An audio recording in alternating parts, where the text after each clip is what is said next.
안녕하세요. 바이올린 레스너 은쌤입니다. 오늘 드디어 세 번째 강의 시간이 되었습니다.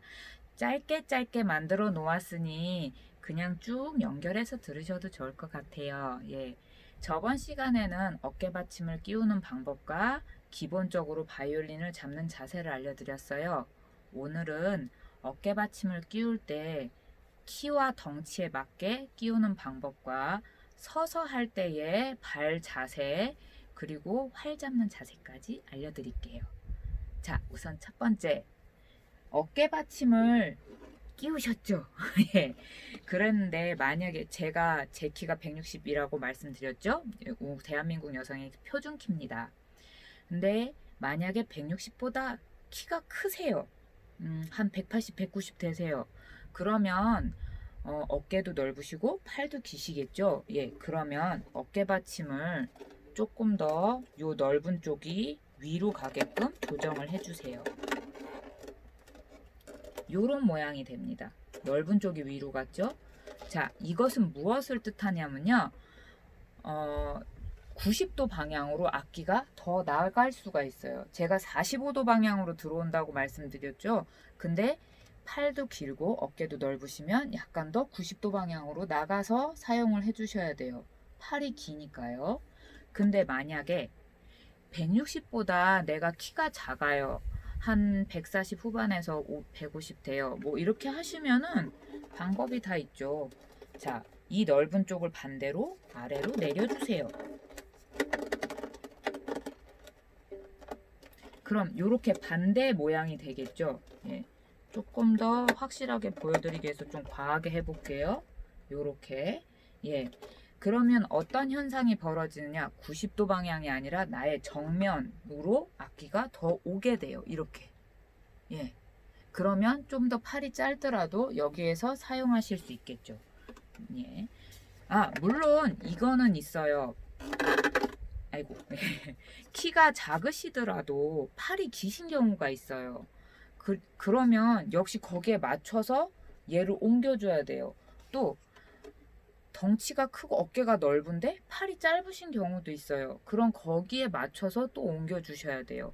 그것만이 문제냐? 아니요. 쇄골 위치, 나의 목 길이, 그 다음에 이 어깨의 생긴 모양, 여러 가지를 고려해서 나에게 맞는 위치를 찾아야 해요.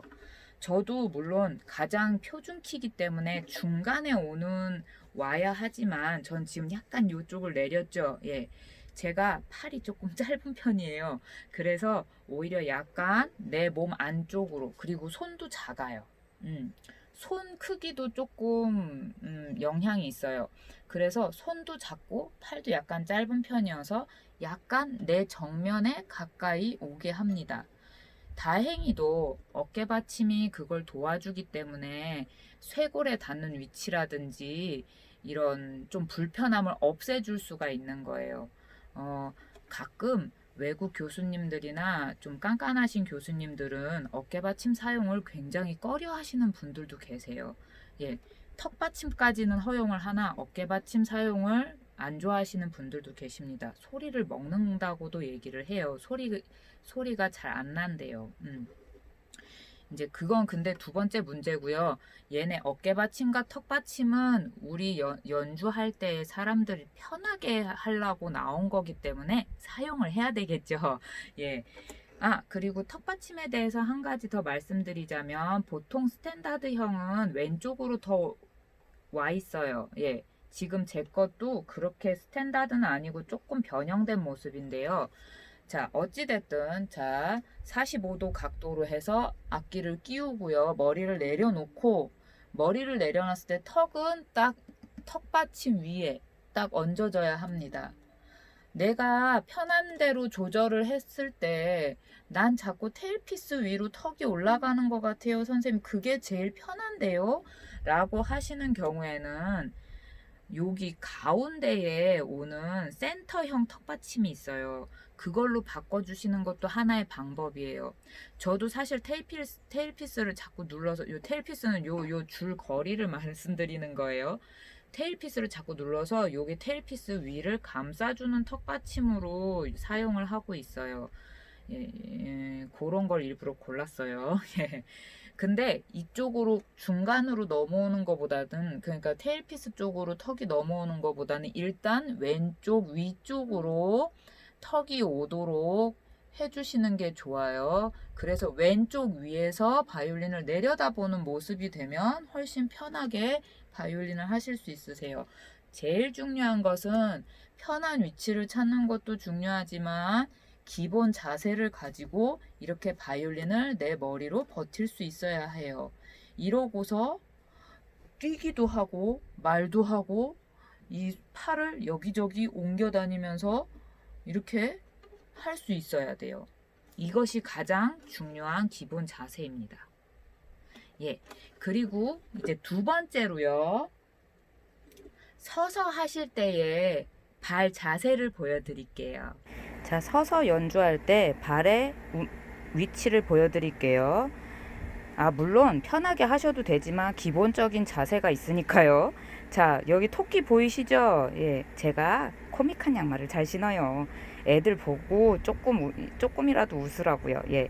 자, 차렷 했을 때 우리 이렇게 딱 안 붙이고 쓰죠? 요 살짝 이렇게 되죠? 예, 요 상태에서 자, 열중 시엇을 하세요. 그럼 어떻게 돼요? 요렇게 발을 벌리시죠. 근데 열중 시엇 갖고만 안 돼요. 이렇게 하면 앞뒤로 밀리거든요.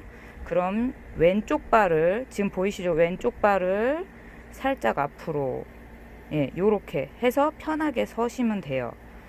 이 방법이 왜 필요하냐? 이게 가장 기본적인 자세고요. 앞뒤 좌우 어디로도 밀리지 않을 수 있는 발 자세예요. 다시 한번요. 차렷 했을 때 살짝 앞을 벌리시고요. 자, 그 다음에 열중 쉬어.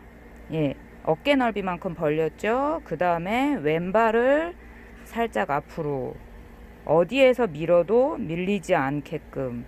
예, 그러고 나서는 내가 좀 이렇게 움직이면서 연습을 하건 뭐 돌아다니면서 연습을 하건, 예, 아주 괜찮습니다.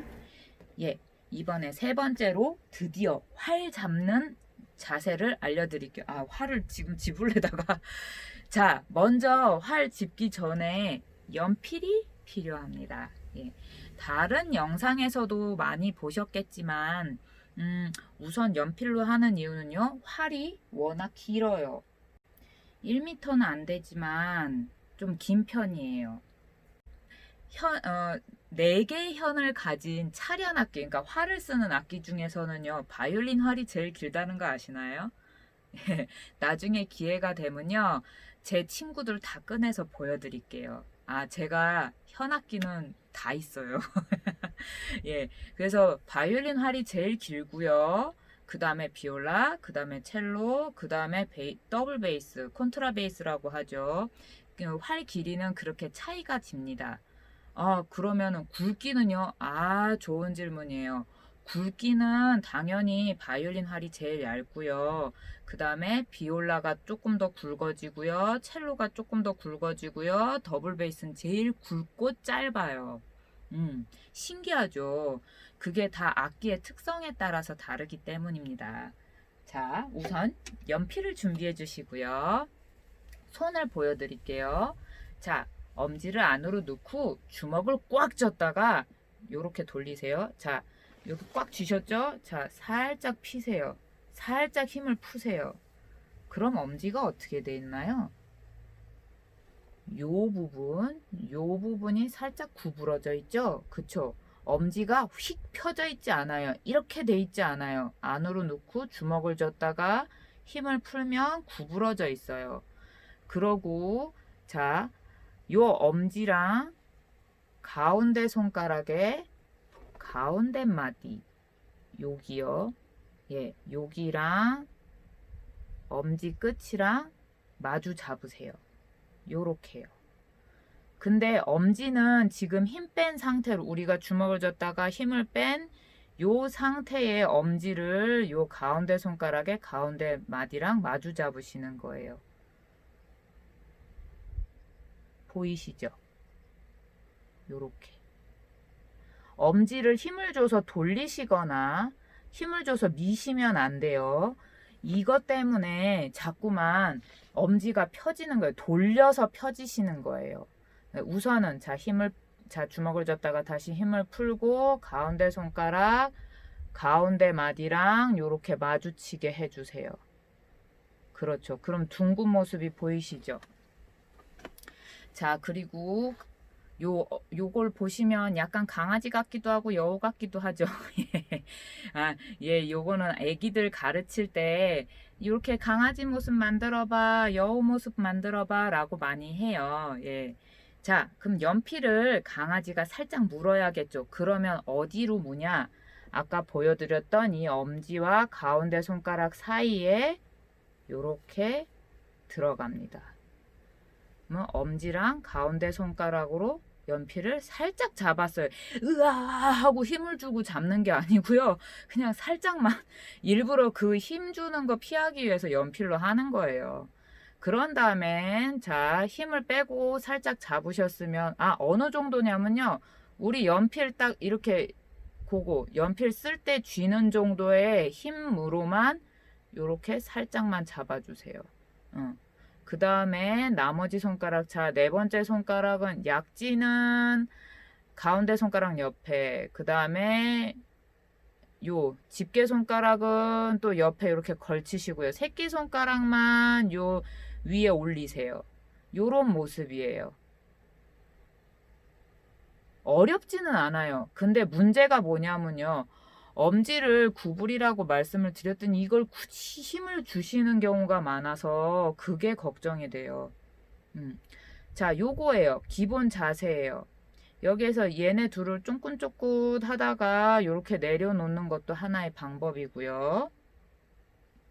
연습이 되셨나요? 자, 다시 한번 잡아보세요. 가운데 손가락, 가운데 마디와 엄지가 마주쳐서 그 사이에 연필을 놓습니다. 그 다음에 옆에 두고 새끼손가락만 위에다 두세요. 두세요. 약간 발음이 샜네요. 자, 요렇게 엄지를 요렇게 힘 빼고 그냥 구부린 상태로 이걸 막 굳이 돌리거나 하지 마세요. 요런 모습이에요. 자, 그럼 활로 돌아올게요. 활 요거 프로그라고 말씀드렸죠? 예, 프로그가 굉장히 활 잡을 땐 중요해요. 자, 왼손으로 활을 잡아주시고요. 자, 왜 중요한지 알려드릴게요. 프로그의 요 끝부분 있죠? 여기에 엄지가 들어갈 건데요. 엄지의 요 끝부분이 프로그 끝에, 그리고 요 윗부분, 살짝 요 중간 부분에서 살짝 윗부분이 그 프로그 앞에 나무에 살짝 닿을 거예요. 자, 보세요. 요 끝부분이 요렇게 해요. 중요해요. 이렇게 들어가면 절대 안 돼요. 이건 절대 안 돼요. 다시 한번 엄지의 끝부분 절반이 프로그에 끝부분 절반이 프로그에 가야 되고요. 요 바로 윗부분이 나무에 요렇게요. 예. 살짝 구부린 채로 요렇게 들어갑니다. 예. 그 다음에 맞은편에 가운데 손가락 가운데 마디가 딱 잡습니다. 둘이 잡아요. 그러고 네 번째 손가락 약지는 살짝 옆에 두시고 둘이 잡을 때 이렇게 되거나 이렇게 되면 또 안 돼요. 서로 마주 잡아야 돼요. 자, 네 번째 손가락은 살짝 아이를 가리고요. 아이를 굳이 안 가려도 돼요. 내가 손이 짧아서 이렇게 되면 이렇게 두시고 자연스럽게. 집게 손가락은 옆에 두시는 거예요. 이렇게. 자, 새끼 손가락은 위에다 얹으세요. 이거예요. 설명을 되게 어렵게는 했지만 사실 그렇게 어려운 건 아니에요. 예, 요렇게. 근데 문제는 뭐냐면 이걸 하실 때 자꾸 힘을 주시는 게 문제예요. 엄지에다가 힘을 막 주고요. 이렇게 펴져요. 막 이렇게 돼요. 손목이 꺾여요. 그리고 막 이렇게 돼요. 손 막 오징어 돼요. 오징어 되면 안 돼요. 이렇게 구부려서. 새끼손가락을 연락에 힘을 줘요. 이것도 안 되는 거예요. 이렇게 딱 구부려서 제대로 잡으셔야 돼요. 일단은 잡아서 세워줍니다. 다시 한번요. 엄지 구부려서 가운데 손가락이랑 마주 잡아서, 자, 다시 가운데 손가락이랑 마주 잡아야 되는데 우선 엄지가 들어가죠. 요 프로그 끝에 가운데 손가락이랑 마주 잡으세요. 그 다음에 네 번째 손가락, 집게 손가락, 새끼 손가락. 또 새끼 손가락을 뻗어서 여기까지 오거나 하지 마세요. 너무 많이 내려온 거예요. 이 정도예요. 그러니까 얘를 너무 가리려고 애쓰지 않아도 된다는 얘기예요. 이렇게. 그쵸? 뭔지 아시겠죠? 엄지손가락. 엄지손가락은 일단은 구부리세요. 이렇게. 활털에 살짝, 엄지가 활털에 살짝 닿아요. 살짝 닿아도 돼요, 지금은. 이렇게 잡으시고, 위로 올리셨다가 그대로 또 아래로 내렸다가 옆으로 했다가 앞에 사열하듯이 이렇게 왔다가, 자, 서서히 끼우려 보세요. 앞으로 쭉 하셔서 똑바로 놓고 서서히 활털이 밑으로 가게 끼우려 보세요. 새끼손가락의 무게가 느껴지시나요? 그 다음에 다시 세우세요. 그 다음에 뒤로. 집게손가락의 무게가 느껴지시죠? 좋아요. 자, 이것이 기본 활 잡는 자세예요. 그러면 이것을 활 잡는 자세를 제대로 익혀 놓으시면 다음 강의부터 하는 소리 낼 때 훨씬 쉽게 하실 수 있으세요. 예. 살짝 잡는다. 느낌은요, 젓가락으로 두부를 잡는 느낌이에요. 살짝 잡으세요. 두부 잘라져도 안 되고 미끄러져도 안 돼요. 그 느낌이에요. 그 느낌을 가지고 활 잡는 연습을 열심히 하셔야 됩니다. 자, 오늘 강의는 여기까지입니다. 오늘도 부족한 영상 봐주셔서 너무너무 감사드리고요. 꼭 활 잡는 연습 열심히 하셔서 다음 시간에 소리 낼 때 어려움 없이 내셨으면 좋겠어요. 예, 또 다음 작은 강의에서 다시 뵙겠습니다. 감사합니다.